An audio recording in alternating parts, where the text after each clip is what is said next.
हम यही माननीय मंत्री जी से गुजारिश करते हैं कि तत्कालिक व्यवस्था के तहत सरकार कोई भी मद से कोई भी नियम बना करके मानवता के नाते, चूंकि उसके साथ भी पूरा परिवार है, उसके पास आजीविका का कोई साधन नहीं है, दिन रात पैक्स के लिए काम करता है, किसान के लिए काम करता है, सरकार के लिए काम करता है महोदय, तो तत्कालिक व्यवस्था जैसा हिमाचल प्रदेश में है, अन्य प्रदेश में है, उसकी आप समीक्षा करा लीजिए और एक सर्टेन राशि, हम ये नहीं कहते हैं कि उसको आप 50,000 रुपया का भुगतान कीजिए, तत्कालिक व्यवस्था के तहत कम से कम उसके परिवार का गुजर बसर चले, 20,000 रुपया महीना के हिसाब से महोदय कम से कम विभाग को देना चाहिए, जितने भी पैक्स में प्रबंधक है महोदय। सरकार पॉजिटिव महोदय जाकर के है, हाँ। श्री समिति में महोदय बनाया जाकर के है, जून तक महोदय अध्ययन करा रहे हैं राज्यों का महोदय, रिपोर्ट आने के बाद हम जून में फैसला करेंगे। ठीक। सदन में सुनील सिंह ने नीतीश सरकार से कर दी बड़ी मांग। नमस्कार, न्यूज़ फॉर नेशन देख रहे हैं आप और मैं हूं आपके साथ साक्षी झा। राजद के एमएलसी सुनील सिंह और सरकार की अदावत जग जाहिर है। जब भी सुनील सिंह सदन में खड़े होते हैं तो सरकार के मंत्रियों को घेरते हैं, यहां तक कि मुख्यमंत्री नीतीश कुमार से भी अक्सर भिड़ जाते हैं। लेकिन आज एक ऐसी तस्वीर सामने आई है जो आपको हैरान कर देगी। दरअसल आपको बता दें कि राजद एमएलसी सुनील सिंह ने पैक्स अध्यक्षों के मानदेय को लेकर सरकार से बड़ी मांग की, जिसका जवाब सरकार की तरफ से तुरंत आता है और इस पर तुरंत एक्शन लेने की भी बात सरकार की तरफ से की जाती है। यहाँ तक कि समय भी सुनील सिंह को दिया जाता है कि आपका काम जो है वो इतने समय तक पूरा कर दिया जाएगा।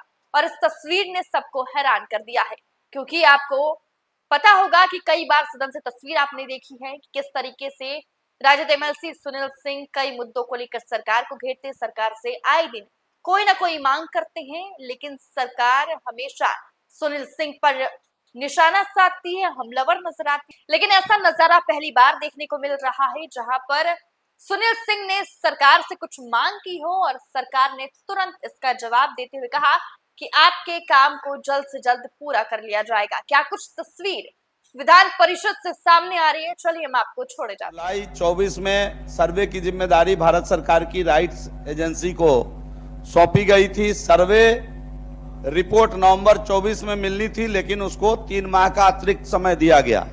ये सच है कि 3 माह का अतिरिक्त समय दिया गया, उसका रिपोर्ट आ गया है और रिपोर्ट आने के बाद जो माननीय सदस्य ने चिंता जाहिर की है कि दरभंगा का रिपोर्ट अभी तक फाइनल नहीं हो पाया है, ये उनकी चिंता अस्वीकारात्मक है।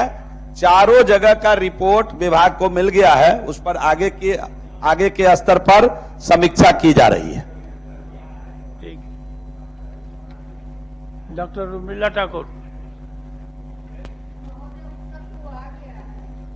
मगर उत्तर में जो है मंत्री जी का कहना हुआ कि जो नया जो वेतनमान है या भुगतान करने के लिए एक कमेटी का गठन किया गया और कमेटी द्वारा प्रतिवेदन प्राप्त होगा, उसके बाद अग्रेतर कार्यवाही की जाएगी। तो सर ये तो टाल मटोल करने वाली बात है। मेरा मांग था कि जो पैक्स के कर्मी हैं उनको भुगतान ससमय होना चाहिए वेतन का, ये मांग थी और इन्होंने कमेटी पर फेंकते हुए बात को टालने का काम किए, तो मैं संतुष्ट नहीं हूं महोदय।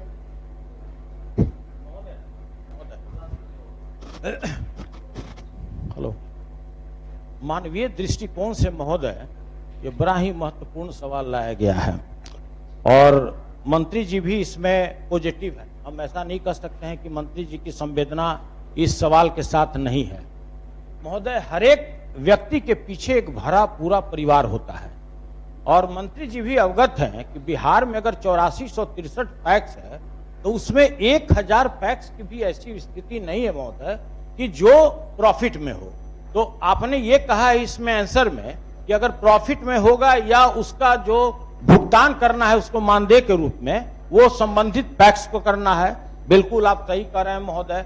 और इसी के संदर्भ में 3 पितृ पत्र लिखे गए हैं विभाग को महोदय।